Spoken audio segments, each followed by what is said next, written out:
Perfecto, pues nada, ya empezamos con la presentación. Nada, mi nombre es Miguel Muñoz y soy el coordinador del proyecto Libera en Seoverlife. Dentro del proyecto Libera, que ya conoceréis, que es un proyecto que llevamos conjuntamente Seoverlife y Ecoembes y que busca como objetivo visibilizar el problema de los residuos abandonados en la basura, en la naturaleza, lo que hemos llamado basuraleza, e intentar pues, enfocar la solución desde diferentes perspectivas. Y dentro de todo lo que se hace dentro de este proyecto, que en la página del proyecto libera.org tenéis toda la información, pues nos hemos planteado también, como muchos de nosotros somos educadores ambientales, generar diferentes formaciones, algunas con perfil más técnico, otras menos, con diferentes problemas ambientales, pues para evidenciar que todo, al final, con lo que estamos trabajando cada uno en nuestras administraciones o en nuestras competencias, pues forma parte de un mismo problema, que es el cambio global que se denomina, ¿no? Y cómo hay sinergias entre ellos, para salirnos un poco. Así que hoy nos vamos a salir un poquito de la basura, que vamos a meternos un poquito en lo que es el problema del cambio climático. Voy a empezar compartiendo la pantalla, de tal forma que ahora mismo, si me confirmáis, Eli o Miriam, que se ve la pantalla, porque yo ya nos veo a vosotros. Se ve, se ve. Perfecto. Pues eso, ahora mismo yo ya dejo de veros a vosotros y directamente simplemente os escucharé a los que podáis intervenir. Lo dicho, la idea es dar una formación, una charla, espero que también luego podamos intercambiar opiniones, que espero no se extienda más de una hora, es el objetivo. Yo no tengo luego prisa, quiero decir que si alguno de vosotros estáis interesados en mantener una serie de preguntas o charla y extendernos un poquito más, nos podemos extender, no tengo ningún problema. Y igual que digo eso, tampoco tengo intención en cuadrar la hora. Si podemos bajar o reducir el tiempo, pues igualmente lo acortamos, ¿vale? Básicamente lo que vamos a intentar abordar durante esta sesión es todo lo que tiene que ver con el cambio climático, haciendo una visión bastante más global, qué es lo que dice la ciencia sobre esto. Imaginaos que es un tema muy amplio como para dar formaciones mucho más allá de una hora que vamos a hacer, pero vamos a intentar hacer una breve introducción. Cabe destacar, y así lo quiero dejar claro, que yo tampoco soy un experto en cambio climático, pero sí que es verdad que hay muchas publicaciones que se están moviendo, mucha legislación que se está poniendo en marcha y es interesante para muchos de vosotros tener un primer acercamiento a este problema. Imagino o espero que ya lo tengáis, pero bueno, pues yo voy a partir de la base como si no lo tuviéramos.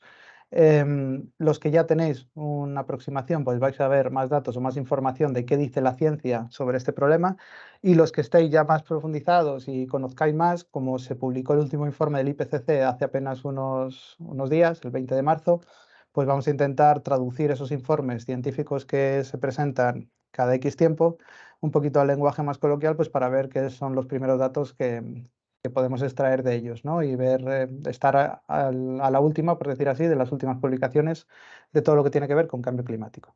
Así que dicho eso, vamos a empezar por lo básico, que es el cambio climático, ¿no? Como veis, ya he empezado diciendo que no soy un experto y aquí lo quiero dejar claro. Básicamente el cambio climático, ya se dieron cuenta los alemanes hace mucho tiempo, de que el clima cada vez era más caliente, ¿no? Y básicamente es eso, es darnos cuenta como la temperatura a lo largo del tiempo está subiendo.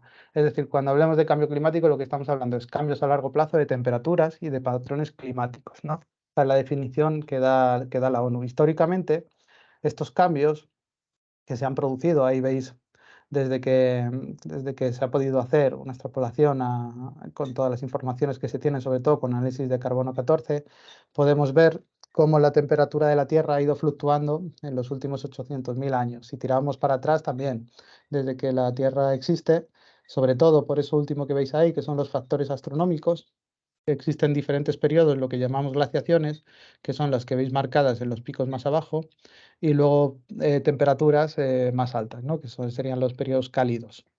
Si os dais cuenta, tomamos como referencia, esto es importante decirlo porque casi siempre se toman así los datos, cuando se toma como referencia la era preindustrial, que es más o menos 1900, ¿vale? Donde marcamos el cero y de ahí tiramos para atrás. Es decir, no es que siempre se tire para abajo, sino que la referencia que hemos tomado es un momento en el que la Tierra ya venía de una glaciación y teníamos un momento históricamente cálido.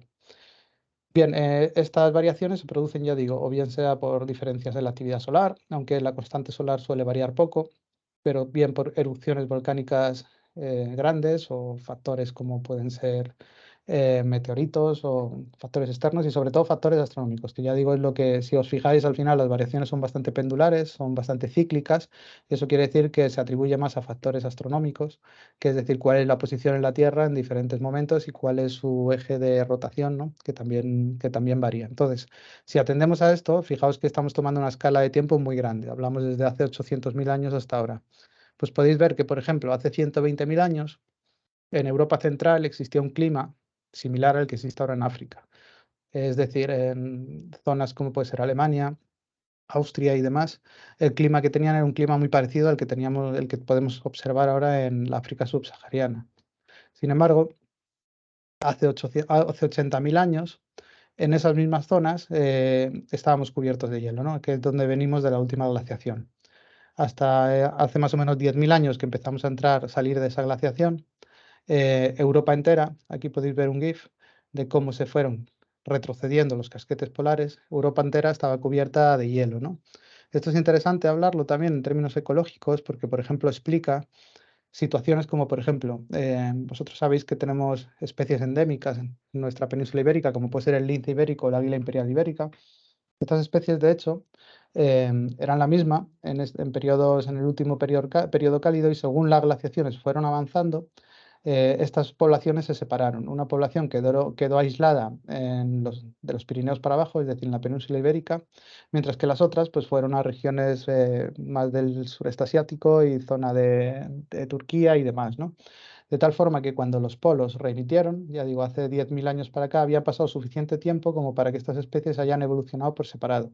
De hecho, dio la casualidad de que justo las especies que se adaptaron a vivir en la península ibérica se acostumbraron a obtener como presa principal el conejo, ¿no? De ahí que muchos de ellos han quedado presos y una vez que los hielos han cedido terreno, siguen estando solo presentes en la península ibérica, primero por la frontera natural que suponen los Pirineos, pero segundo porque su adaptación a ese alimento que es el conejo les hace que no tengan mucha más disponibilidad de Pirineos para arriba, ¿no? Es decir, que las glaciaciones también incluso explican cuáles son las diferentes distribuciones de diferentes especies. Como podéis ver, el GIF que tenéis en pantalla hace incluso una proyección un poco a futuro de cómo quedaría si siguieran este proceso natural de calentamiento, ¿no? Por lo tanto, ese es el primer kit que nos tenemos que quedar. El calentamiento de la Tierra es un proceso natural que se produce cíclicamente, que se ha producido y que se seguirá produciendo. Bien, ¿y por qué sucede? Bueno, hay diferentes factores, ¿vale? Pero básicamente la energía que nos llega a la Tierra en todas sus formas, principalmente, bueno, no en todas, pero en más del 90% de sus formas es solar, quitando energía nuclear que pueda salir directamente de nuestra Tierra o energía que podamos traer de geotérmica profunda que también venga del interior, todo el resto de energía que nos viene de nuestra estrella principal, que es el Sol, ¿no? Y la estrella tiene una constante que no es tan constante como ya hemos visto, pero sí que suele fluctuar poco, que son más o menos 340 vatios por metro cuadrado, ¿no? Esa es la energía que nos llega. Pero fijaos en esta gráfica de la NASA, que es bastante ilustrativa de qué es lo que pasa con esa energía cuando entra, ¿no? Hay parte que veis esos 77,1 vatios metro cuadrado, siempre estamos hablando de vatios metro cuadrado, que directamente son absorbidos por la atmósfera. Sabéis que la atmósfera se divide en diferentes capas, sobre todo las capas altas, en este caso donde está el ozono, absorbe la radiación de onda corta, la radiación que es peligrosa para nosotros, los ultravioletas. Y menos mal que lo hace porque además de protegernos del calor, nos protege de problemas cancerígenos, como bien sabéis. De ahí el problema del agujero de la capa de ozono. No solo se quedan en la estratosfera, pero bueno, para que sepáis, toda la parte de la atmósfera pues absorbería esos 77,1. Luego, hay una parte que se ve totalmente reflejada por las nubes, me salía, perdonad, que son esas 77 como veis ahí. Estas que se reflejan con la nube, más las que se reflejan, estas que veis aquí, que se reflejan en superficies, que son 22,9, que normalmente se reflejan sobre todo por las partes blancas, es decir, por las zonas de hielo, es lo que llamamos el albedo, que luego hablaremos un poquito de él. Es decir, que más o menos una tercera parte de lo que nos entra, un poquito menos, se ve directamente reflejada, expulsada, no nos la quedamos. Y unos 166,3 directamente lo absorbe la Tierra. Es calor que absorbe la Tierra. Ese calor, como todo cuerpo caliente, cuando tú calientas un cuerpo, ese cuerpo emite. Y esas emisiones que veis aquí son los 398 que emite la Tierra por estar caliente, que si os fijáis son mayores incluso que la radiación que recibe. Es decir, aquí podemos sacar una pequeña conclusión. Si no hubiese un rebote de esa radiación, que es lo que luego llamamos efecto invernadero, la Tierra se estaría enfriando. Es decir, el efecto invernadero, dentro de ser lejos de ser un problema para la vida, es precisamente una condición para que la vida pueda existir. Una condición de posibilidad de que, el planeta nuestro mantenga vida tal y como la conocemos. Sin el calentamiento, sin calentamiento no, sin el efecto invernadero, no tendríamos un planeta más o menos a menos 18 grados, sería una bola de hielo dando vueltas alrededor de la estrella, ¿no? Del Sol. ¿Por qué? Pues porque de esos 398 hay una gran parte, que son 340, que son reflejados. Es decir, que no vuelven a salir hacia afuera, sino que directamente vuelven a ser devueltos por la Tierra. ¿Y esto por qué pasa? Si os fijáis, esto es como una especie de colador, donde es importante tener en cuenta que la luz que nos llega del Sol no llega en todo el espectro de radiación posible, ¿no? Desde los 10 a la menos 6 nanómetros hasta los 100 kilómetros, que son toda la radiación posible que nos puede llegar. Lo que comentábamos antes, la parte más pequeñita, la longitud de onda más chiquitita, por suerte se ve absorbida, esa no nos llega o no nos llega en gran parte, pero lo que sí que nos llega sobre todo es la parte de la luz visible, este espectro de aquí. Y por supuesto también infrarrojos, microondas y demás. Pero sobre todo mucha parte de la energía que nos viene es luz visible, por eso vemos. Bien, esa es la energía que absorbe. ¿Qué pasa? La estrella el Sol está a una temperatura muchísimo más alto, por eso emite en longitudes muy cortas. Pero la Tierra, que está a una temperatura mucho más fría, una vez que se calienta, emite en longitudes mucho más altas, sobre todo infrarrojos. Entonces, esos infrarrojos, igual que la luz visible, sí que pasa por los gases de efecto invernadero, es decir, es como si los gases de efecto invernadero fueran un colador con un agujero grueso, que deja pasar el tamaño de radiación que el Sol emite, o una parte de ellos, pero luego cuando la Tierra se calienta y se enfría, tiene una longitud de onda mayor, ya estamos hablando en el infrarrojo, ese no le deja pasar, porque ya es más grueso que el agujero, ¿no? Para que nos hagamos una idea con el símil, que el agujero del filtro. Y eso básicamente es por lo que se produce el calentamiento global, porque como veis, las constantes, aunque luego veremos que puede haber variaciones de absorción, de radiación, de reflexión, más o menos son constantes, pero sí que la que estamos variando es esa cantidad de gases invernaderos, que lo que hace que esos 340 vatios metro cuadrado pues puedan aumentar o puedan disminuir dependiendo de la cantidad de gases de efecto invernadero que tenemos en la atmósfera. Entiendo que hasta aquí más o menos entendemos los principios físicos por lo que sucede esto, ¿no?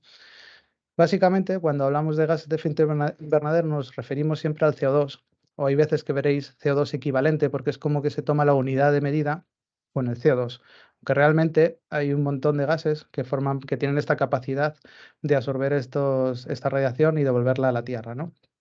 En concreto, si os fijáis aquí los datos de la contribución al cambio climático, perdón, la contribución total al efecto invernadero, vais a ver que el que más tiene es el vapor de agua y nubes. De hecho, dependiendo de las regiones, porque sabéis que además es muy fluctuante el agua, puede tener entre un 36 y un 72. ¿Por qué no se habla del vapor de agua entonces? Pues justo por lo que decimos, porque la cantidad de nubes o de vapor que puede haber, e incluso en una misma zona, puede variarte del 0 al 99% en un solo día. Entonces es tan fluctuante y puede sufrir cambios con un ciclo que perdure poco en la atmósfera, que básicamente no lo tenemos en cuenta pues, para hacer proyecciones de cómo intentar reducir las emisiones, ¿no? Además, se produce una especie de retroalimentación positiva que a mayor calor en la Tierra, pues mayor evaporación de agua y más cantidad de este gas se produce, ¿no? De tal forma que el CO2 hace aumentar también el vapor de agua. Sin embargo, los otros gases sí que de alguna forma tenemos una influencia nosotros mucho más directa, que son el dióxido de carbono, que como veis más o menos tiene una concentración actualmente de 400 partes por millón, sin embargo contribuye entre un 9 y un 26%. Sin embargo, el metano tiene una concentración 2 órdenes de magnitud menor, muchísimo menor, contribuye entre un 4 y un 9, es decir, tiene un poder calorífico muchísimo más alto, un poder de efecto invernadero muchísimo más alto. Sin embargo, al tener concentraciones mucho menores, pues su contribución al final es menor, ¿no? Y ahí tenéis el ozono, que hay dos tipos de ozono, el que tenemos en la estratosfera, que es el ozono que nos protege de esos rayos ultravioletas y es bueno porque ahí es donde tiene que estar. Y luego hay uno que tenemos troposférico, que es el que puede ser contaminante porque si lo respiramos es tóxico, como sabéis, ¿no? Y bien, bueno, a la derecha veis una gráfica donde os muestra más o menos contribución de cada uno de los gases. Veis que hay algunos de los gases que incluso tienen contribución negativa. Esto pasa mucho también con partículas en suspensión. Acordaos que parte de la luz se veía reflejada, ¿no? En lo que hablamos que era el efecto albedo. Bien, pues si tenemos partículas en suspensión que hacen sombra, por decir así, que no dejan pasar la luz, pues tendría una contribución negativa. Y en total, bueno, pues podéis ver, ya podemos hacer un spoiler de la contribución que están teniendo cada uno de los gases sumándolo, ¿no? A la temperatura respecto, ya digo, que siempre se toma como base la era preindustrial, más o menos 1900. De tal forma que si cogemos la misma gráfica que habíamos visto al principio de la presentación, que es la que tenéis abajo, de cómo la temperatura ha ido fluctuando en los últimos 800.000 años, y si tomamos la gráfica de cuál ha sido la concentración de CO2 en estos mismos años, pues vais a ver que prácticamente solapan. Esto quiere decir que al final, de todos esos efectos que hemos mostrado en la gráfica de la NASA, el efecto dominante o el que más peso tiene sobre el resto, el que más pondera, es la concentración de gases de efecto invernadero, que vamos a hablar siempre de concentración de CO2 o equivalentes de CO2, aunque ya hemos visto que hay más gases de efecto invernadero, simplemente por resumir, ¿vale? Por simplificar. Bien, pues si nos fijamos en lo que ha pasado, porque os fijaos que esto es una gráfica que tiene muchísimo zoom, ¿no? Que estamos hablando de 800.000 años hasta ahora. Si hacemos un zoom en qué es lo que ha pasado en los últimos años, vemos una anomalía, sobre todo desde 1950, que ahí tenéis el nivel. Fijaos esa subida que no ha tenido ningún precedente histórico en cómo ha subido la concentración de los gases de efecto invernadero que tenemos en nuestro planeta, en nuestra atmósfera, ¿no? Y si os fijáis abajo, evidentemente esa subida ha llevado consigo una subida similar a la temperatura, ¿no? Ahí tenéis un zoom en los últimos años. Por lo tanto, aquí ya podemos sacar una conclusión. La conclusión primera es, bueno, no ha habido una concentración de gases de efecto invernadero tan alta, por lo menos en los últimos 800.000 años. Esa es la primera.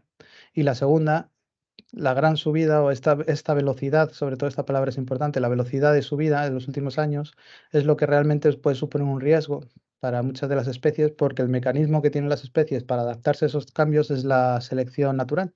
Y la selección natural pasa generaciones y generaciones, generaciones, lleva un ritmo mucho más lento, porque históricamente esa lenta velocidad le ha servido o ha sido suficiente para adaptarse a esos cambios, ¿no? De tal forma que las especies tienen que verse ahora sobre la situación de intentar adaptarse a unos cambios de temperatura en este caso, ya veréis que otros tipos de cambios también, a una velocidad como históricamente nunca han tenido que enfrentarse, ¿no? Ese es el problema. No tanto la cantidad de grados, que como podéis ver abajo, pues históricamente no hemos sobrepasado datos como los que teníamos hace 120.000 años, que os decía que en el centro de Asia, del centro de Europa, había climas como el de África, pero sí que nunca han llegado a estas temperaturas con esta velocidad, ¿vale?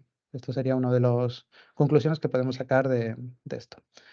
Para terminar, ¿por qué sabemos que esto es influencia humana y no es simplemente pues, que los volcanes en ese periodo están emitiendo más CO2 o que hay algo que se nos escapa, ¿no? Si os fijáis en la parte azul, eso serían el efecto observado perdona, la parte negra son las observaciones, las mediciones que se han tomado desde el año 1900, ¿no? Y en la parte verde, que es la de abajo, serían los modelos, cómo se mantendrían si no tuviéramos en cuenta todo ese CO2 que ha emitido el ser humano. Solo cuando mezclamos los dos factores, es decir, el humano y el natural, es cuando, que es en eso azul que veis, es cuando la proyección, el modelo, nos dan datos muy similares a lo que observamos.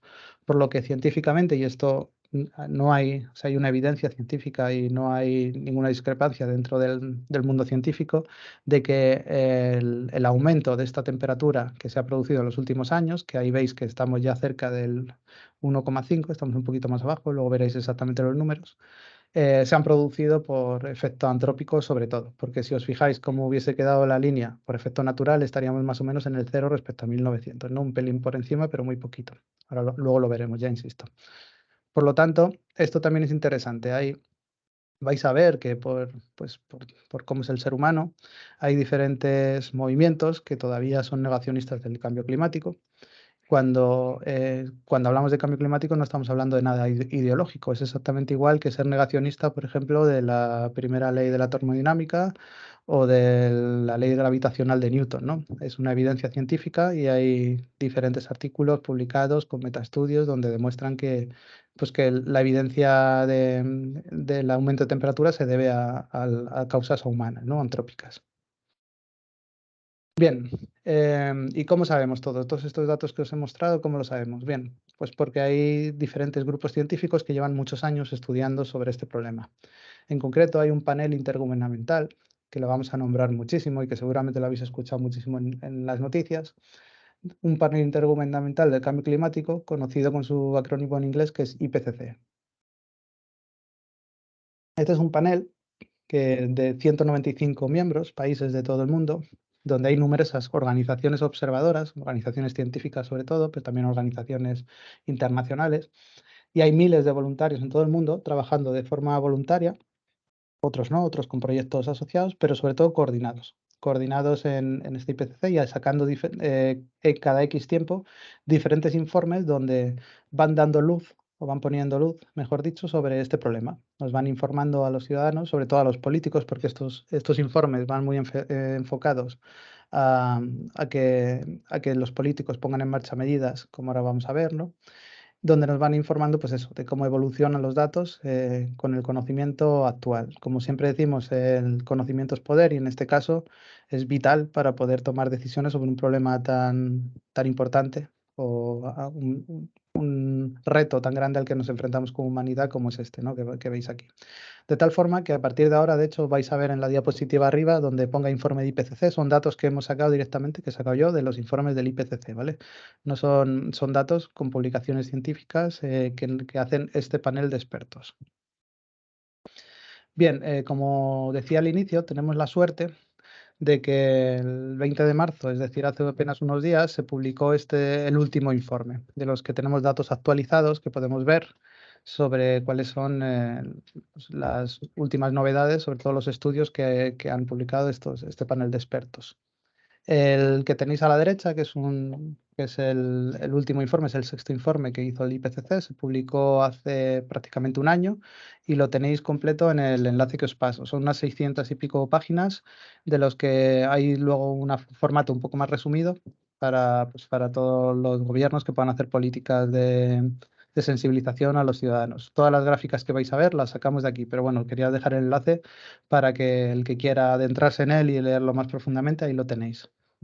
Bien, pero antes de ver lo que dice este informe, vamos a resolver algunas de las dudas que nos han quedado. De momento yo voy a resolver dos que nos falta por resolver, pero luego voy a hacer un parón para ver si habéis puesto alguno vosotros en los comentarios, ¿vale?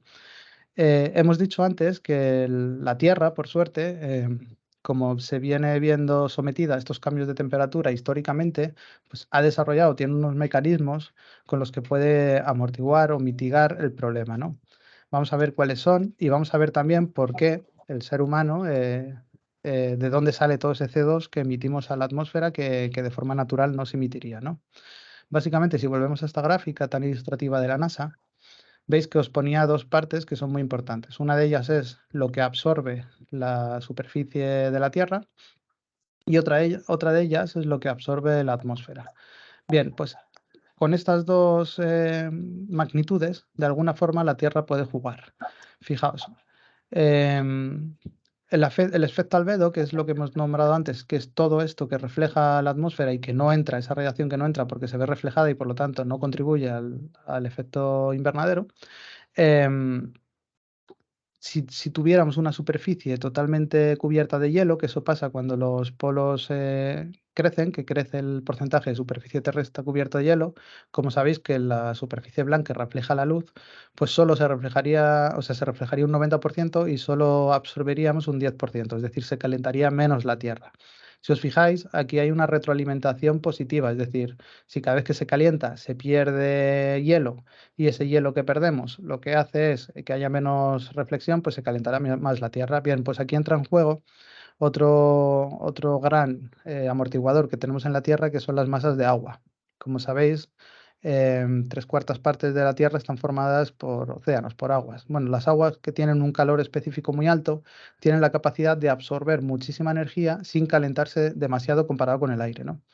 O con la Tierra. Directamente, pues fijaos, si la luz incidiera directamente en una superficie de agua, podría absorber un 94% de la radiación y solo reflejar un 6%. Evidentemente, el calentar los océanos tiene también su repercusión, como ahora veremos. Luego hay otro sumidero de carbono muy importante. Tenemos dos en concreto. Uno son los bosques, las masas forestales. Vosotros sabéis que para realizar la fotosíntesis necesitamos el CO2, que es el que cogemos, para convertirlo en carbohidratos, y luz solar. Pues directamente absorbemos, fijaos, por un lado estamos absorbiendo la luz, que es lo que nos estaba calentando la Tierra, pero por otro lado encima estamos reduciendo el CO2 que tenemos. De tal forma que por eso cuando veis que se plantan árboles para intentar compensar las emisiones, lo que estamos haciendo es intentar esto, capturar CO2 de la atmósfera y fijarlo en materia orgánica. Aparte, sabéis pues, que se utiliza agua para el proceso y se emite oxígeno, ¿no? Esto lo sabemos todos. Sobre todo, no hay que olvidar la actividad fotosintética de las algas en los océanos y de las praderas bentónicas, poseidóneas y demás, tienen también un rol muy importante, hasta el punto que el 55% de las emisiones que emitimos de CO2, es decir, más de la mitad, lo pueden absorber nuestros bosques y océanos. De ahí de la importancia de tener bosques sanos, bosques cuidados. Vais viendo como todo es un problema global porque al final todo tiene repercusión. Si tenemos un uso de tierra que estamos destinando a actividad agrícola que no tiene masas forestales, directamente estamos reduciendo la captación de CO2. Si calentamos, porque ese es otro problema, el problema que seguramente habéis oído hablar de la acidificación de los océanos. Los océanos, el agua fría, eso lo podéis comprobar si metéis una Coca-Cola fría o una bebida gaseosa en la nevera, vais a ver que mantiene el CO2 mucho más dentro, que son esas burbujas. Es decir, es capaz de captar CO2 y disolverlo. Directamente la estamos retirando también de la atmósfera. Claro, eso pasa, el problema que tiene es que el CO2, por ese proceso que veis ahí, acaba liberando iones de hidrógeno que son un efecto acidificante, acidifican los océanos. Y los océanos ácidos lo que hacen es reducir la masa que tiene capacidad de fotosintetizar, tanto algas, pero sobre todo praderas. Sabéis que en este caso todas las praderas que tenemos de coral, arrecifes de coral, son muy susceptibles a este pH y son las primeras que están desapareciendo, ¿no? De tal forma que si calentamos el océano, por un lado, estamos reduciendo su capacidad de absorber CO2 porque el agua caliente absorbe menos CO2, de tal forma que dejaría de ser un sumidero. Y por otro lado, lo estamos acidificando al haber más concentración de CO2 que absorbe, generando ese problema que tenemos de reducir las plantas que a su vez reducen la captura de CO2, ¿no? Vale, yo creo que hasta aquí un poco todo lo que tiene que ver con la física y la ciencia del cambio climático. Ahora vamos a meternos en qué es lo que nos dice el informe, en qué situación estamos y pues eso, luego al final acabaremos con un poco con soluciones. Voy a detener la presentación por si hubiese alguna pregunta de esta parte. Entiendo que todo el mundo lo controla, pero no quería dar por hecho y quería partir de una base de que todo el mundo entienda conceptos que vamos a ir viendo ahora. Veo que no De hay momento ninguna, nada, Miguel. ninguna pregunta, pero bueno, si alguno quiere lanzarla o algo no ha quedado claro o quieres que la aclaremos, podemos hablarlo luego al final, ¿eh? Pero bueno, genial. Pues nada, me voy a arrancar con la parte que imagino que más os interesa, que no es tanto saber cómo funciona la física del efecto invernadero y del cambio climático, sino ver qué es lo que nos dice el informe de dónde estamos, ¿no? Bien, pues ¿en qué situación estamos? Ya digo, hay un consenso en que el principal responsable del calentamiento son las emisiones de origen antrópico. Emisiones, cuando pongo GI, son gases de efecto invernadero, que lo vais a ver habitualmente. Ahí tenéis la primera una de las figuras que sale de este informe del IPCC del 2022, donde veis, de hecho, el porcentaje de cada una de ellas, ¿no? Por cierto, la pregunta de dónde salen ese CO2 de más que metemos, pues esta actividad fotosintética. Perdona que no he contestado a una de las preguntas que planteaba. Esta actividad fotosintética a lo largo de la historia lo que ha hecho es que se vaya almacenando, se vaya capturando bajo tierra un montón de materia orgánica que no era metabolizada por los organismos vivos, de tal forma que se iban de alguna forma capturando en forma de gas natural, sobre todo, y petróleo. Al descubrir nosotros esa fuente de energía, lo que estamos haciendo es liberar a la atmósfera cientos de miles de años de este proceso evolutivo que hemos mostrado que tiene la Tierra, de mitigar estas concentraciones de CO2, capturando y dejando enterrado bajo tierra ese CO2 que nosotros estamos liberando, ¿vale? Supongo que ya lo sabíais, pero bueno, era importante partir de esa base. De tal forma que cuando vemos el porcentaje de CO2 que se emite directamente por quema de combustibles fósiles, pues veis que directamente es el 64% de todo lo que se emite, ¿no?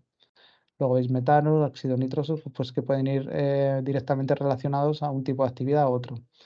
Importante decir que más del 40% de las emisiones, que más del 40% de lo que existe ahora en la atmósfera, de lo que hay, de la cantidad, o sea, no de la cantidad, aquí lo que veis es emisiones por año, aquí lo que hace referencia es que más del 40% de la cantidad de CO2 que hay en la atmósfera se ha emitido desde los años 90, o sea, en los últimos 30 años, básicamente.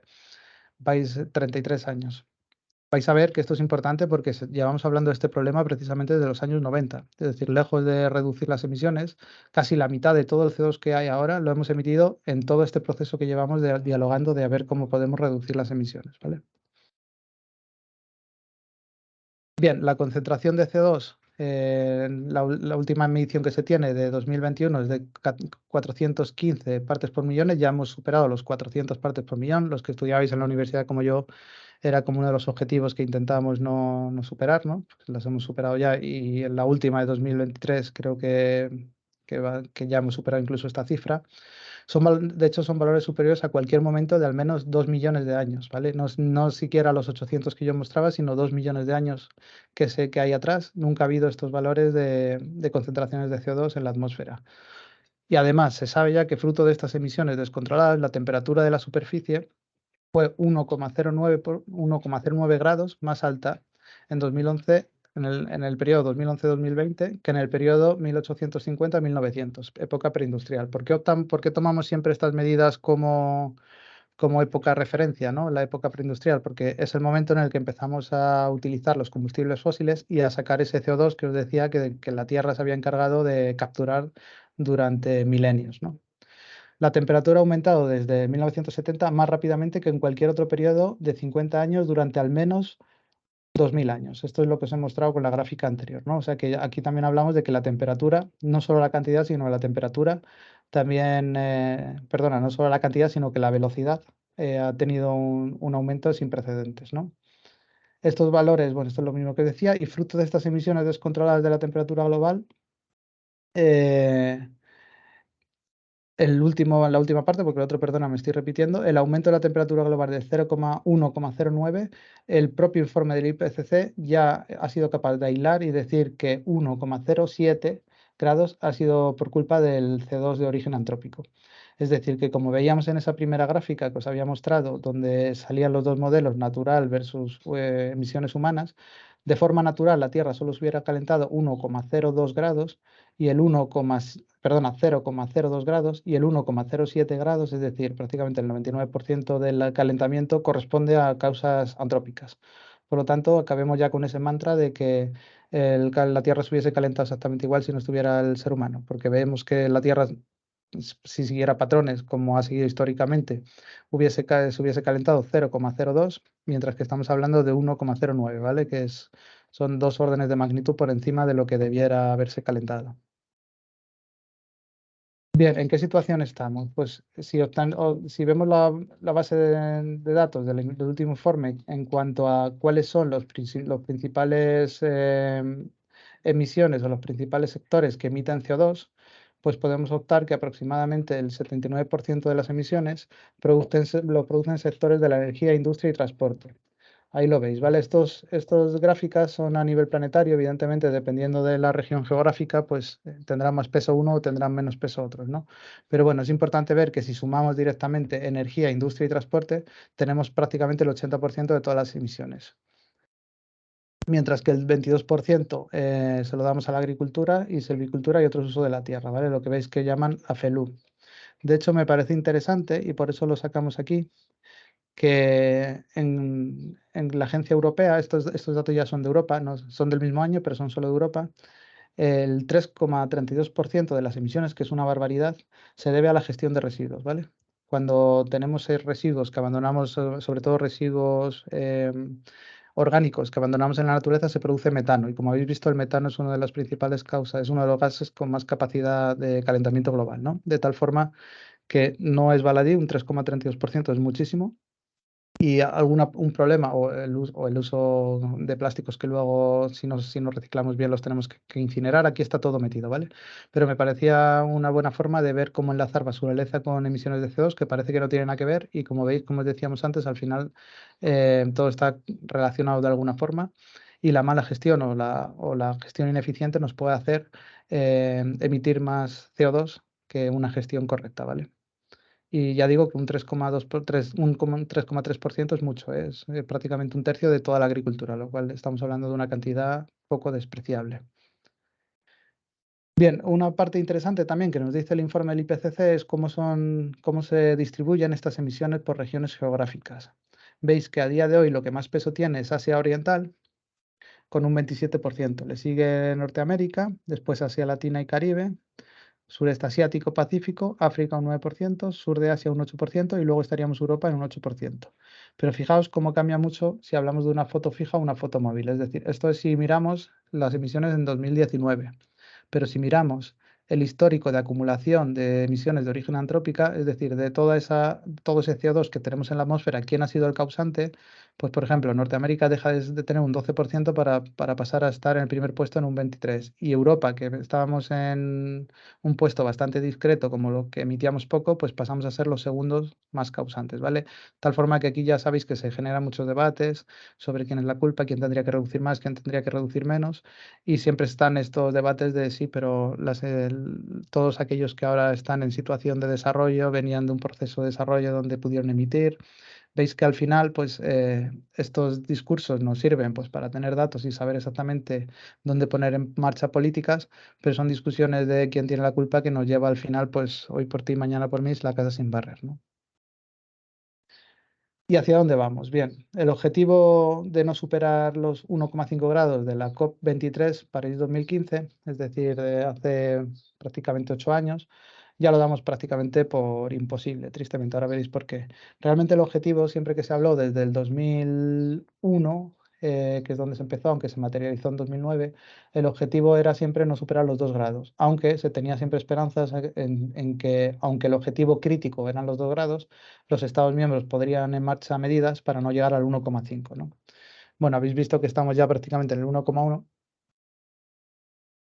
y damos por hecho que por la inercia que tenemos cumplir ese 1,5, bueno, para que os hagáis una idea, para llegar a cumplir ese 1,5, que esto también lo dice el informe del IPCC, se necesitaría una reducción del 50 a un 60% de aquí a 7 años. O sea, imaginaos toda la industria, todo lo que emitimos, lejos de ir de reducirse, además se ha ido aumentando a lo largo de los años, pues deberíamos poner en marcha ahora políticas que de aquí a 7 años nos llevara a que a nivel planetario reduzcásemos entre un 50 y un 60% en 7 años, ¿no? Lo cual, pues prácticamente es imposible. Ojalá me equivoque, pero bueno, estamos hablando de un escenario poco probable. El segundo sería para intentar cumplir ese objetivo, que es sobre el que más se habla ahora y el que parece que es el que vamos a intentar cumplir, que es el no llegar a los 2 grados. 2 grados, siempre que hablo de esto, hablo a nivel planetario, ¿eh? Se necesitaría una reducción entre un 10 y un 30% para 2030, que esto sí que parece más alcanzable, y ya digo que es el que las políticas, al menos en países de la OCDE o países más desarrollados, son las que se están intentando implementar. Luego lo veremos. Vale, de continuar el crecimiento tal cual sin hacer nada, también nos alerta los expertos del IPCC, el incremento de emisiones nos llevaría a un incremento de temperatura mayor a 4 grados de aquí a que acabe el siglo. De llevar esta dinámica de emisiones sin poner en marcha ninguna política de reducción de emisiones, ¿vale? Luego vais a ver las estimaciones también que hace el IPCC de cuáles serían las consecuencias de estos grados, porque aquí estamos hablando de números que parece que no son pues, muy diferentes, ¿no? Hablamos de 2, 3, 4 grados, pero luego vais a ver las repercusiones que hacen estimaciones de llegar a unos u otros valores y por qué es importante el no llegar a superarlos, ¿no? Vale, aquí directamente, estos datos están sacados de la última publicación de hace apenas 20 días, de la de marzo, o sea que esto es totalmente actualizado. donde el IPCC va un paso más allá y se atreve a darnos algunas estimaciones de lo que han calculado que supondría el no llegar o el cumplir con unos objetivos u otros. Hay que decir que, como ya sabéis, los científicos son muy cautos a la hora de hacer estimaciones porque hay muchos factores, y más en ecología, que no se pueden tomar.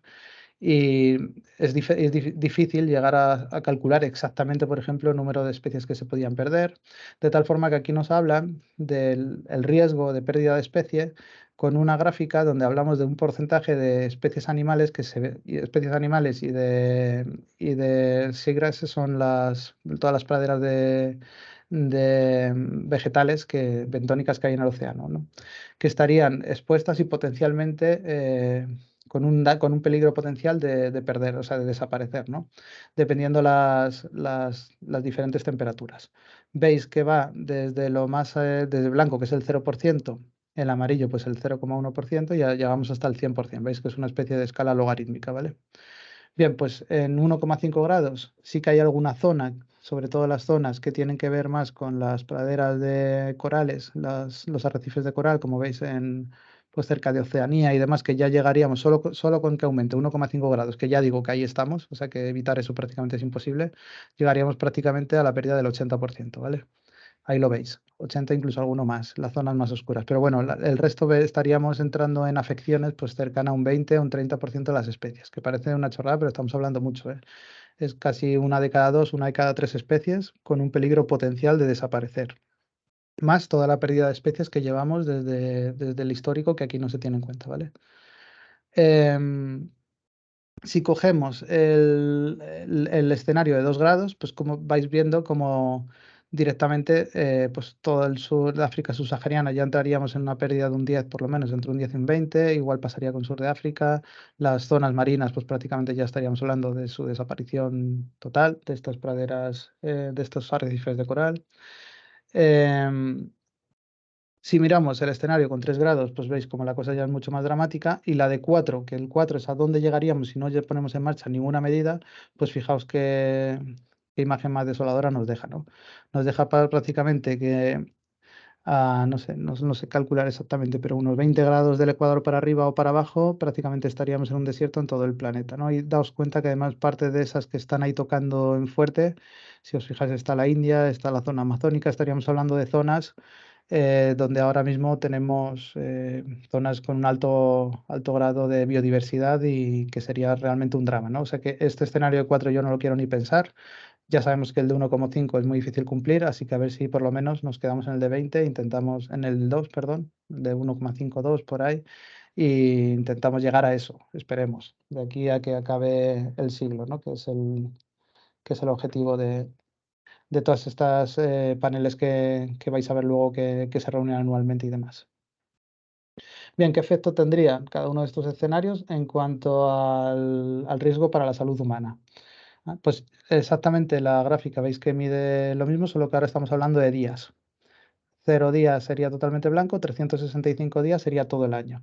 Y aquí lo que dice son días al año donde, combinando temperatura y humedad, existirían riesgos reales para la mortalidad de los individuos, ¿vale? Individuos humanos estamos hablando ahora. Si os fijáis en el escenario de 1,7, 2,3, prácticamente, por ejemplo, España, por situarnos en el país donde estamos, todavía no tendríamos ningún día donde, sumando esas dos condiciones, las condiciones fueran graves como para riesgo de la mortalidad humana, pero fijaos como si nos metemos ya en el escenario 2,4, 3,1, todo el sur de España, sur de Europa, estaríamos ya al menos en 10 días, entre uno y 50 días al año, donde sufriríamos estos riesgos, y si ya nos metemos al 4,2, que es donde, insisto, vamos si no cambiamos nada, estaríamos viendo como posiblemente uno de cada 3 días existirían condiciones en nuestros lugares geográficos donde serían incompatibles con la vida humana, o por lo menos pondrían en riesgo, ¿no? Ya no digo regiones ahí veis, de la franja más cercana al Ecuador, donde estarían todo el año con estas condiciones, donde consideran los científicos que son condiciones que son poco compatibles con la vida humana tal y como la llevamos ahora, ¿no? Donde los niveles de humedad y de temperatura pondrían en riesgo incluso la supervivencia. Esto evidentemente es a temperatura ambiental. Luego, pues, quiero decir, no hay que hacer una lectura muy catastrofista, pero sí que nos tenemos que dar cuenta de lo que nos está diciendo el informe. En cuanto a producción de comida, pues directamente también analiza con las plantaciones de maíz, porque es uno de los cereales que más habitantes nutre en el planeta, y igual vais viendo cómo podríamos llegar, en el peor de los escenarios, a pérdidas de hasta un 35% de la producción en algunas regiones geográficas, la cual pues es un auténtico drama. Imaginaos lo que supondría tener una productividad menor a un 35%, no solo un año por sequía, sino de forma continuada, ¿no? Y sin embargo, veis como aquí sí que hay otras regiones que se verían favorecidas. Evidentemente, pues aquellas donde ahora mismo no, por tema de permafrost o por hielos, no se puede plantar, pues en este caso se verían favorecidas en la productividad de maíz. Podríamos hablar de maíz o de cualquier otro cereal, pero bueno, hablan de maíz, ya digo, por ser uno de los principales y supongo que por su distribución mundial. Y abajo veis la misma gráfica, pero habla de pesca, ¿no? De productividad de recursos marinos, en este caso pescado. Vale, luego esto se va a grabar, así que podéis ver, los informes los tenéis para adentraros mucho más en estos datos y ver exactamente de dónde salen estas cifras y su interpretación. Esto no es del último informe del IPCC, sino que es una gráfica que hizo WWF hace ya un tiempo, un par de años, pero que va muy en la línea de justo lo que estamos hablando ahora. Fijaos que ahí se hablaban de dos escenarios, que son los que se siguen contemplando ahora, aunque digo, como hemos visto antes, que el 1,5 es prácticamente misión imposible, aunque ojalá me equivoque. Y hacía alusiones WWF, los compañeros, a diferentes problemas asociados al cambio climático, ¿no? Por ejemplo, riesgos de inundación. Pues si pasamos esa cifra, llegamos a esa cifra del 1,5 grados, pues aumentaríamos por 2, es decir, habría un 100% más de riesgos de inundación de los que hay ahora. Pero es que si llegamos a los 2 grados, que parece ser donde vamos, donde podríamos ir si pusiéramos en marcha todas las medidas que se están trabajando a nivel legislativo y nos tomáramos en serio y no hiciéramos lo mismo que los últimos 20 años de seguir aumentando las emisiones, pues conseguiríamos casi multiplicar por 2, ¿no? Perdona, por 3, es decir, un 170% más de riesgo de inundaciones. Especies afectadas, básicamente lo mismo que habéis visto que han sacado el panel del IPCC. Pues lo único que aquí bajan a grupos taxonómicos, insectos, plantas, vertebrados, ahí veis las cifras para 1,5 grados y en 2 grados, como simplemente 0,5 grados más, prácticamente multiplican por 3 las cifras por 2 en el caso de vertebrados y ahí veis, ¿no? La afección. Pues ya no digamos si nos ponemos en un escenario de 4 grados, ¿no? Lo que supondría. Sequías severas pasarían de 350 millones de personas con 1,5 a 410 millones de personas con 2 grados. Verano sin hielo en el Ártico, que esto podéis decir, bueno, ¿y qué más da? Pues aparte de toda la fauna y flora que viva en estos ecosistemas, aumentaría con esa retroalimentación positiva que os decía, la reducción del efecto albedo, por lo tanto, aceleraría también el calentamiento global, ¿no? Pues pasaríamos de un verano cada 100 años sin hielo en Ártico a uno cada 10. Es decir, un aumento, pues ya fijaos, un orden de magnitud. Olas de calor pasarían 700 millones de personas a sufrirlas, expuestas al menos una vez cada 20 años, a 2 millones de personas. Aumento de niveles del mar, pues de 46 millones de personas afectadas por un aumento de 48 centímetros, pasaríamos a 49 millones de personas donde se inundarían las zonas donde actualmente residen, ¿no? El crecimiento económico, y esto está muy guay que lo hagan, porque así ven cómo todo esto también tiene impactos económicos, no solo son impactos ambientales o en salud, será menor con un 2% que con 1,5, sobre todo en los países con menores recursos, porque ya veíais, sobre todo todos aquellos países que su economía se basa en el sector primario, ya veíais como una reducción del 35% en la productividad, pues evidentemente mermará muchísimo la economía de esas zonas. Biodiversidad marina, habrá más riesgos con el aumento de un 2%, evidentemente, esto ya lo habéis visto también en la anterior. Y lo que hablábamos, fijaos que también salía de la gráfica anterior, como la pérdida de los arrecifes de coral, prácticamente pues con 1,5 grados ya llegaríamos a la pérdida del 70%, pero es que con 2 grados prácticamente perderíamos todos los arrecifes de todo el mundo, con todas las comunidades de fauna que habitan en estos entornos, ¿no? Por último, el aumento de 1,5 grados haría que las cosechas más improductivas y con menor valor nutricional, como habíamos visto antes. Vale, existen algunos compromisos vinculantes. Vale, ya hemos visto un poco cuál es la situación, hacia dónde vamos si seguimos así. Y la pregunta es, ¿los países que han hecho hasta ahora? ¿Nos hemos comprometido a algo? Bien, pues existe una cosa que habéis escuchado seguro que se llama el Convenio Marco de las Naciones Unidas sobre el Cambio Climático, que nació en 1992 en la cumbre de Río de Janeiro. Por eso os he dicho antes que esto lo llevamos hablando ya seriamente, porque ya se venía hablando antes, a nivel internacional y con reuniones periódicas de nuestros representantes desde al menos del 92. Actualmente hay 197 personas que han ratificado este convenio y el objetivo de este convenio es lograr la estabilización de las concentraciones de gases de efecto invernadero a nivel que impida las interferencias antropogénicas, ¿no?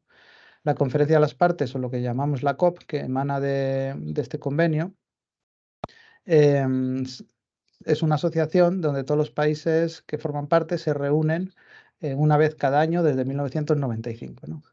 Y vamos a sacar, esto lo he sacado de la página de Acción, ahí tenéis la web, donde básicamente vamos a hacer una visión muy somera a cuáles son los hitos de lo que se han ido hablando en esas COP, las más relevantes, no he puesto todas, ¿vale? Pero básicamente las más conocidas y donde ha habido algún cambio un poco sustancial.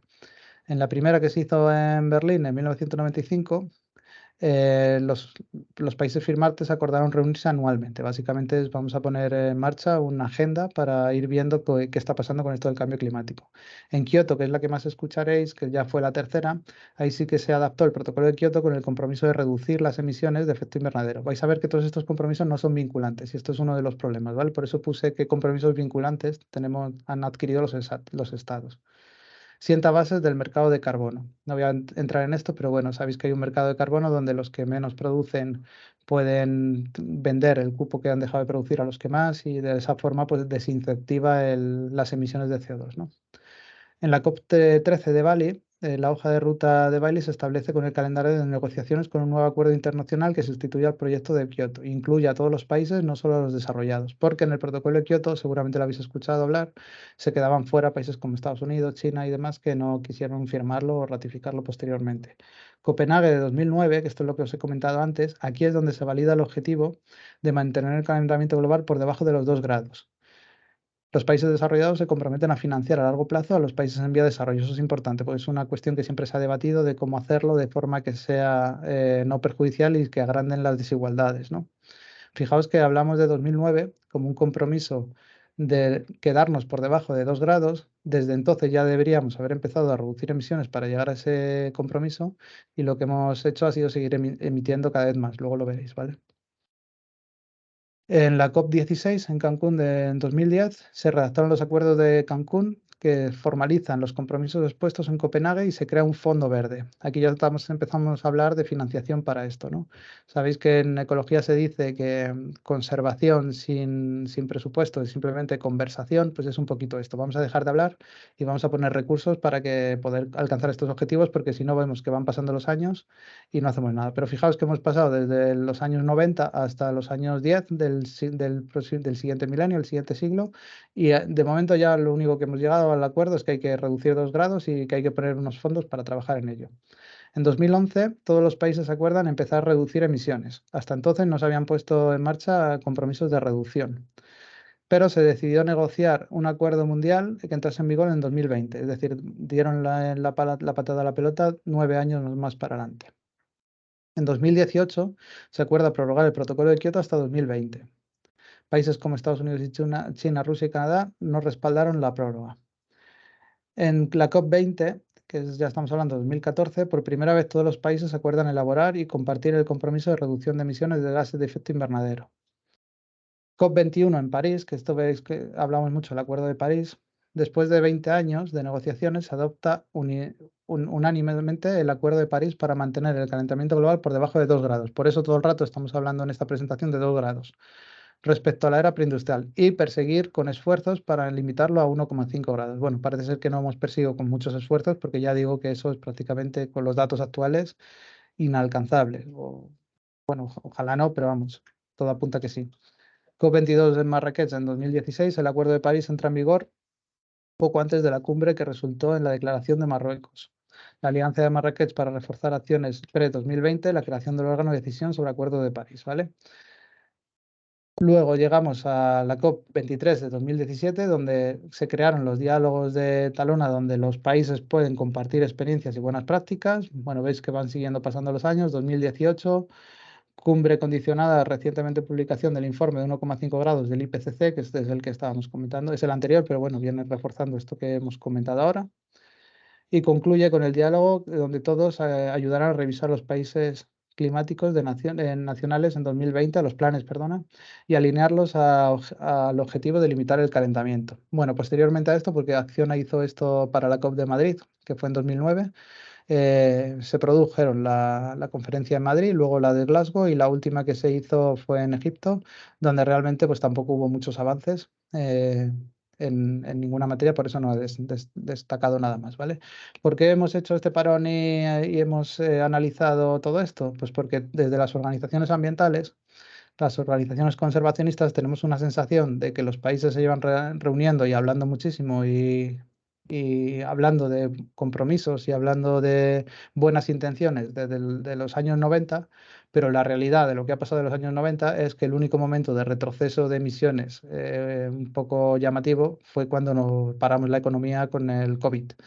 Actualmente, si actualizamos esta gráfica 2022 y 2023, ya hemos pasado las emisiones. Es decir, cada año lejos de ser coherentes con estos compromisos y con la gravedad del problema que hablamos públicamente, lejos de reducirlo, hablamos mucho de reducir, pero lo único que hacemos es aumentar. Ya habéis visto que si seguimos con esta subida llegaremos a los 4 grados. Por lo que si cada COP que nos reunimos desde los años 90, las organizaciones conservacionistas decimos que es urgente, pues imaginaos la urgencia, cómo la vamos pasando hacia adelante y cada vez tenemos menos tiempo para reaccionar, ¿no? Ya visteis que si queremos cumplir el objetivo de 1,5 deberíamos reducir un 60% de aquí a 7 años, ¿no? Por eso estoy partiendo de la base de que ese objetivo ya lo damos casi por inalcanzable. Bien, y ahora la pregunta, ¿existen algunos compromisos vinculantes? Pues bueno, aquí la verdad es que hay diferentes velocidades. Hay lugares geográficos donde por su desarrollo, sus economías se lo pueden permitir, donde sí que parece que están dando pasos y ahí pues tenemos que sentirnos también un poco orgullosos, aunque tarde, pero se están haciendo cosas a nivel europeo. Sabéis que hay una Agenda 2030 de la que se habla muchísimo, donde en el marco de esta misma se publicó un reglamento en el año 2021 que es prácticamente como una ley europea de cambio climático. Es la primera vez donde ya sí que existen compromisos en textos legislativos que obligan a los estados, ¿no?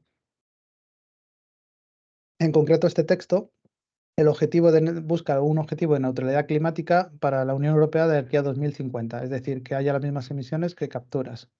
Objetivo vinculante para los Estados miembros de la Unión Europea de un 55% menos de emisiones de gases de efecto invernadero para 2030, tomando con referencia 1990, ¿no?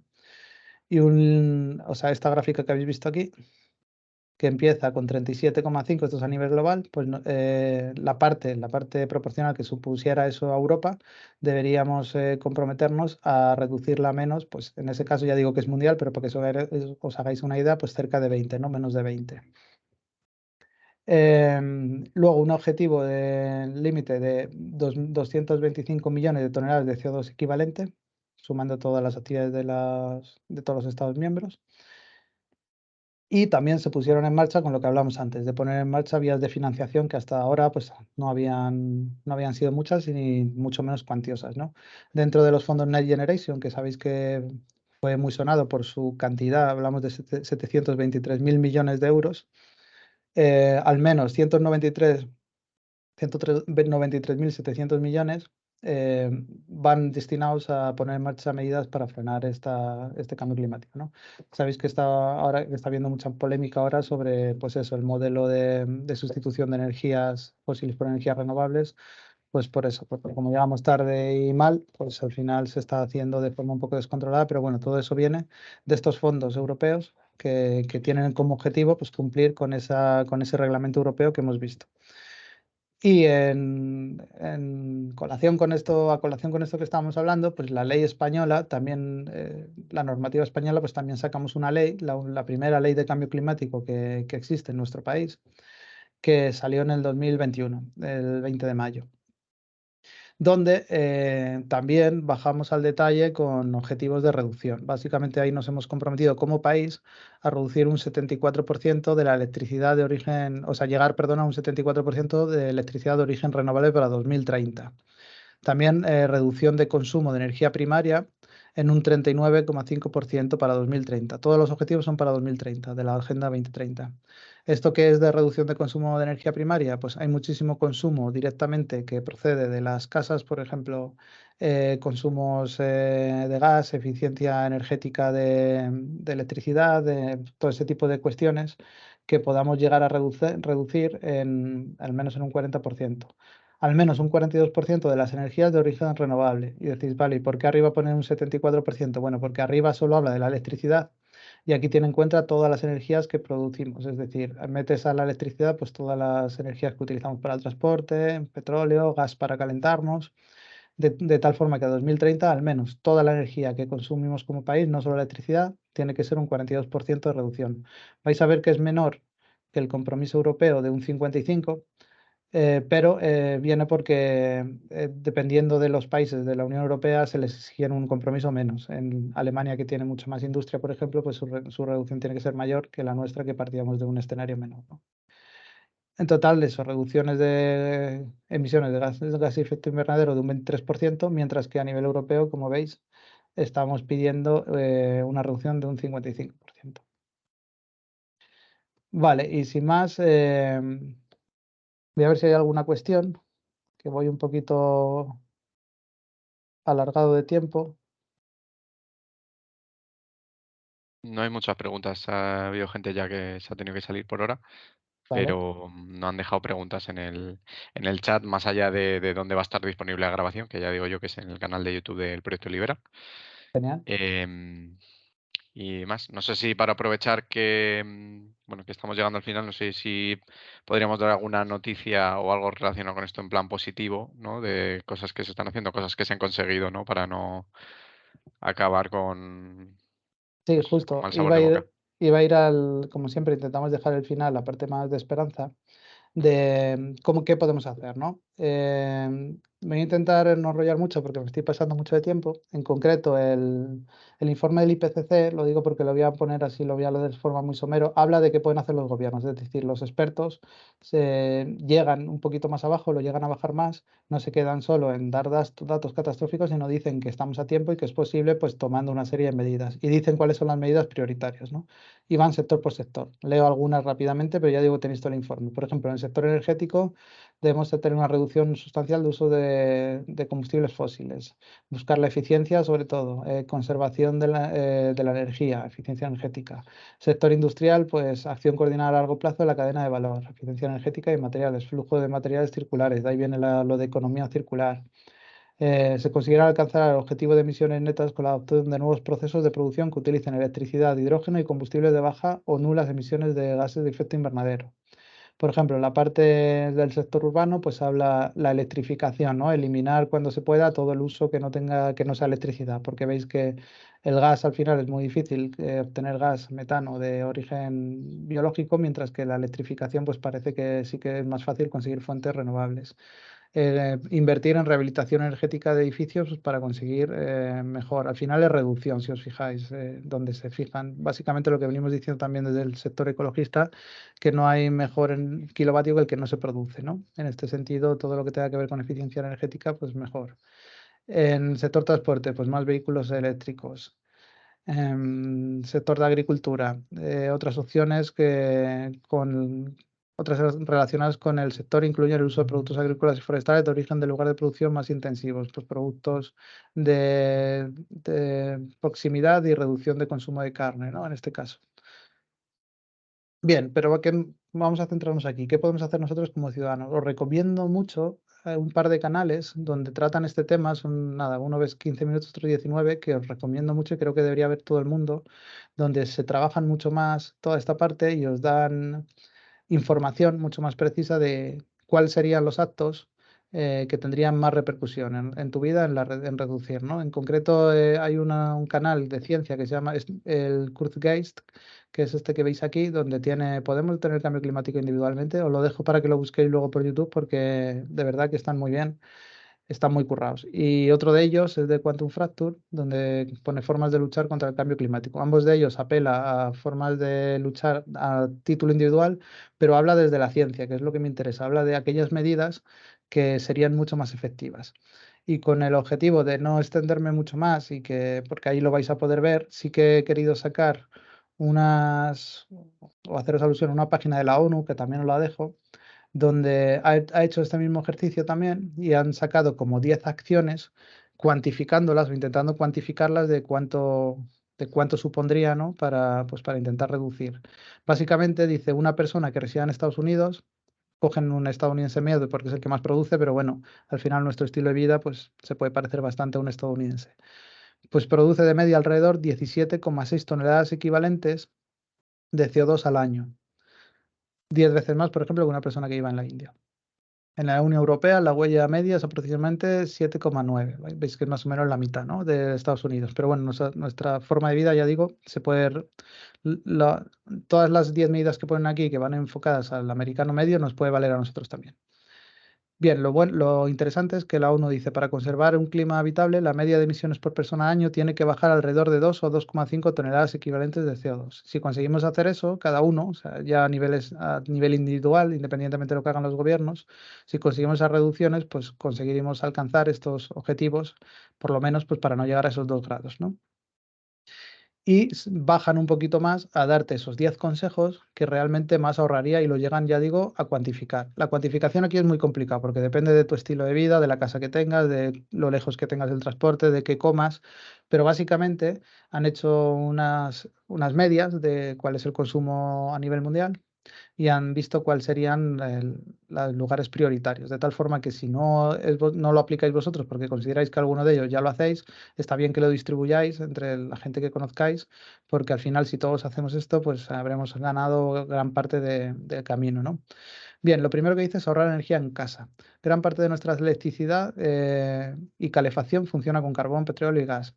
Utilizar menos energía, fijaos que siempre o casi siempre vamos a hacer alusión a la reducción, porque es el único camino, ¿vale? Utilizar menos energía, reduciendo el uso de calefacción, aire acondicionado, cambiando bombillas LED, tal. Bueno, el tema es que ahorrando energía en casa podemos llegar a reducir 900 kilogramos CO2 al año. Fijaos que hablamos de que necesitamos cada uno reducir entre 2 a 2,5. Es decir, aquí casi ya reducimos uno de esas 2 toneladas que necesitamos. Desplazarte a pie o bicicleta, o transporte público. Dependiendo, insisto, que aquí habrá alguno que haga muchos kilómetros, otro menos, pero de media, si todo el mundo cambiáramos el transporte del coche, pues transporte público, bicicleta o a pie, podríamos reducir hasta 2. Es decir, prácticamente la totalidad de lo que necesitaríamos reducir, lo reduciríamos cambiando nuestro modo de transporte. Ya digo, insisto, que alguno de vosotros no reduciría nada porque ya lo hace, pero otro que emita 4, pues reducirá por vosotros, ¿vale? Comer más verduras. Y esto se repite mucho y es bastante polémico, pero es verdad. Al final, las emisiones de CO2 que se asumen, que se asocian a una dieta rica en carnes, es muy elevada y es la realidad.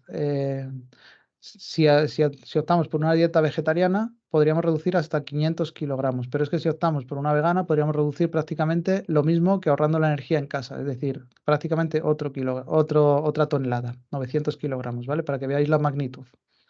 Insisto, igual, me repito mucho, pero es importante que vosotros coméis ya poca carne, pues evidentemente vosotros reduciríais menos, pero que está bien que veamos esto en su conjunto como sociedad. Bien, considerar tus desplazamientos, por ejemplo, y esto es bastante impresionante. Tomar un vuelo de larga distancia, un vuelo de estos que hagamos, un viaje a la India o a estos lugares. Imaginaos, yo me acuerdo de una época que trabajé en el aeropuerto y una de las cosas que me impresionó es que un avión duplica su tamaño en queroseno. Es decir, si un avión pesa 50.000 kilos, meten 50.000 kilos de queroseno. Si al final ahí van 100 personas, pues se te va prácticamente media tonelada de queroseno por persona, prácticamente, por hacer una cuenta así de la vieja, ¿vale? Los números seguro que no sean eso. Sabéis que luego el peso equivalente de CO2 es más grande porque las moléculas de carbono se añaden 2 de oxígeno. Pues fijaos, solamente no tomar un vuelo de larga distancia, ida y vuelta, reduciríamos hasta 2 toneladas, prácticamente lo que nos dicen reducir a todos los ciudadanos. Tirar menos comida. Esto otra vez igual, reducción. el desperdicio alimenticio, por lo que habéis visto, de que luego además se almacena en vertederos que emiten metano, puede reducir hasta 300 kilogramos. Un acto tan simple de intentar organizarnos mejor y tirar menos comida. Sobre todo, consumir menos. Lo que hablamos, cambiar el modelo de producción y consumo, consumir de forma mucho más responsable, productos de proximidad. Todo ello pudiera reducir hasta 500 kilogramos CO2 al año. Cambiar el tipo de energía de tu casa. Preguntarle a una compañía eléctrica de si la energía que viene procede del gas o si procede de fuentes renovables. Instalar paneles solares, todo este tipo de cuestiones podría reducir hasta 1.500, otra vez casi esos dos que se nos piden por toneladas, para que veáis otra vez aquí lo de eficiencia energética en la casa. Cambio a un vehículo eléctrico. ¿Que no queremos cambiar a transporte público o bicicleta? Bueno, pues si podemos cambiar a un transporte, a pasar a un eléctrico de uno de combustible fósil, podríamos reducir otra vez 2 toneladas. Y si nos quedamos con uno híbrido, podemos ahorrar hasta 700 kilogramos. Elegir productos ecológicos. Todo lo que gastamos, el dinero afecta a los planetas. Aquí habla de una cosa muy interesante. Por ejemplo, si tienes el dinero invertido en un banco, posiblemente está invirtiendo a través de un fondo de pensiones, puede estar apoyando a empresas con combustibles fósiles o deforestación.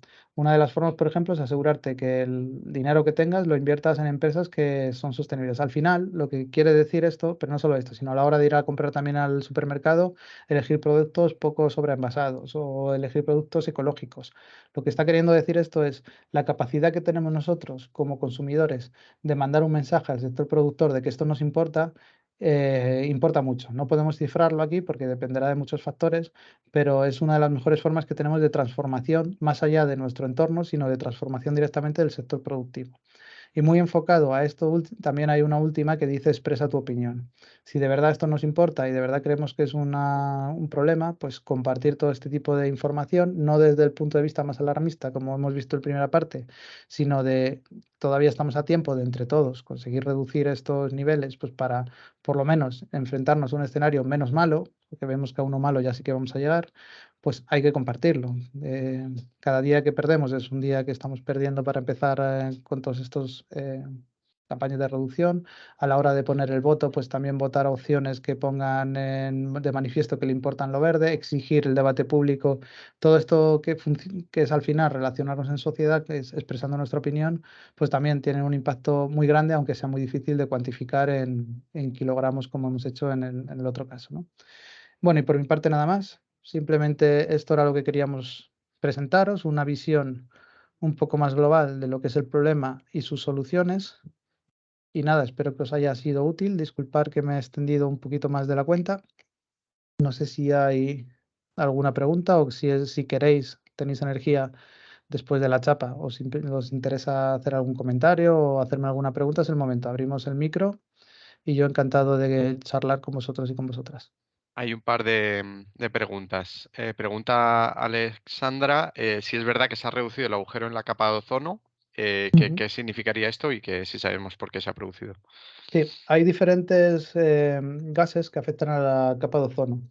El ozono, ya os he dicho antes que había dos tipos de ozono. Está el ozono troposférico, que es el que se forma directamente cuando se produce, bueno, es un proceso un poquito raro, complejo, pero bueno, prácticamente en la combustión de petróleo se producen NOx y SOx, que son derivados del petróleo. Es decir, la combustión no es perfecta como la estudiamos en clase, sino que siempre se producen subproductos. Estos subproductos, NOx, son óxidos de nitrógeno, con la incidencia de los rayos del sol, con mucha temperatura, acaban rompiendo las moléculas de oxígeno de las de nitrógeno, porque sabéis que en la atmósfera la mayor parte de la gas es nitrógeno. Ese oxígeno que es un O solo, que es un oxígeno de una sola molécula, rápidamente va a intentar buscar unirse a otro oxígeno que tengamos en la atmósfera que sea O2 y se produce O3. Ese ozono, que es el ozono troposférico, ese ozono es tóxico. Provoca problemas de respiratorio, enfermedades y demás. Pero cuando hablamos del ozono, normalmente el ozono beneficioso, hablamos de un ozono que no respiramos, que está en la estratosfera, está a varios kilómetros arriba. Ese ozono es el que nos protege de la radiación ultravioleta. Bien, pues existen ciertas moléculas que son moléculas con cloro, con flúor y demás, que estaban muy asociadas a los aerosoles, que cuando las emitimos entran en contacto con este ozono y hacen la reacción al revés de lo que os he dicho. Destruyen el ozono y lo convierten en oxígeno, generando unos agujeros en la capa de ozono que lo que hacen es dejar filtrar esa radiación ultravioleta que nos produce cáncer. Bueno, pues por suerte, gracias a que los científicos lo pusieron de manifiesto, se prohibieron muchas de las sustancias, otras, algunas todavía se emiten, pero la gran mayor parte de las sustancias que provocaban ese agujero de la capa de ozono se han dejado de producir porque son ilegales, de tal forma que la capa se ha recuperado. Es un buen ejemplo de cómo si colaboramos entre todos, si nos ponemos en marcha las medidas que hay que poner, pues podemos solucionar problemas ambientales porque, por ejemplo, con el problema de la capa de ozono, pues lo hemos conseguido, ¿no? Creo que con eso he contestado la pregunta del ozono. Sí.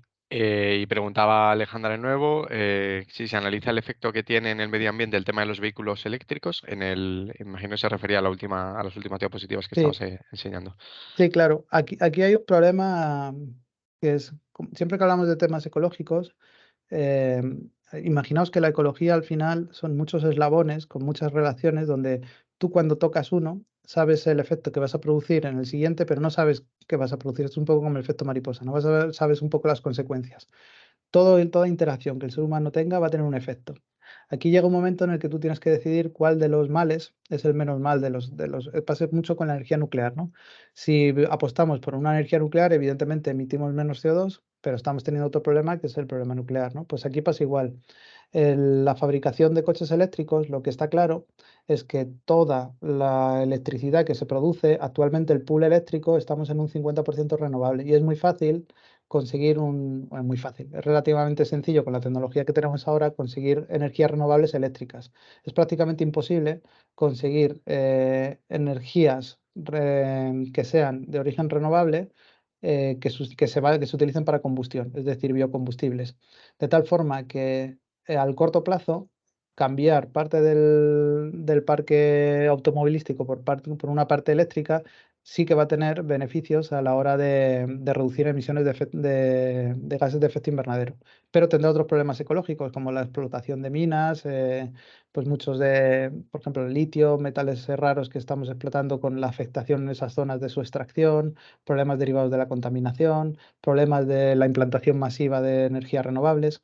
Pero esos serían otros problemas ecológicos. Aquí es como vamos a ver con cuál de los menos malos nos quedamos, ¿no? Es un poquito ese es el juego que están haciendo a nivel político. Por lo tanto, sí que habría una reducción si tú analizas todo el ciclo de vida, que es lo que me estás preguntando, sí que te sale rentable en cuanto a emisiones de CO2 el poner coches eléctricos, lo cual no quiere decir que te traiga otros problemas asociados. El problema que pasa con el transporte es que es que esto es complicado de ver porque, claro, nosotros hemos nacido ya en una era donde hay petróleo. Entonces, esto es como si tú de repente abres un armario de tu casa y te encuentras todo lleno de oro. Pues de repente tú empiezas a malgastar, malgastar, malgastar sin darte cuenta porque eres rico. Entonces, nosotros hemos nacido en una sociedad en la que estábamos malgastando petróleo sin darnos cuenta del valor. La densidad energética del petróleo es una maravilla. Es prácticamente imposible conseguir nada que sustituya eso. ¿Qué es lo que nos ha permitido eso? Construir coches, por ejemplo, el coche con un ciclo de Otto, en el mejor de los casos, tiene una rentabilidad energética de un 20% en el mejor de los casos. Es decir, de la energía que tú metes, como mucho quemándola, en movimiento vas a conseguir un 20%. Ya te digo que ni de lejos consiguen eso los coches actuales. Quiere decir que el otro 80% lo estás emitiendo en calor, por eso se calientan tanto los coches y demás.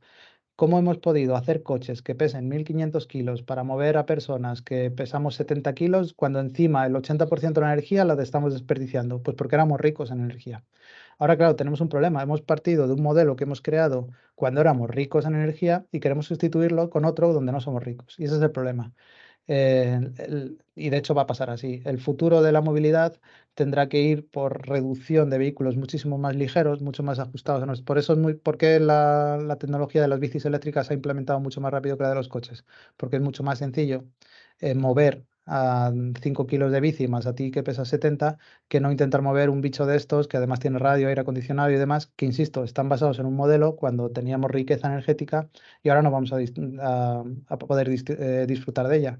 De tal forma que es mucho más inteligente repensar el modelo, cambiar el modelo, que simplemente sustituir un modelo que ya teníamos por otro tipo de fuente de energía, porque realmente no vamos a ser capaces de encontrar nada que tenga la densidad energética que tiene el petróleo sin tener otro impacto ambiental asociado, si no es el de cambio climático climático o a cualquier otro impacto que podamos generar. Pero mientras tanto, como los seres humanos funcionamos así, pues tendremos que cambiar lo que tenemos por algo parecido y a largo plazo, pues ir instaurando más modelos de... y no digo que sea lo correcto, digo que es por donde van las políticas.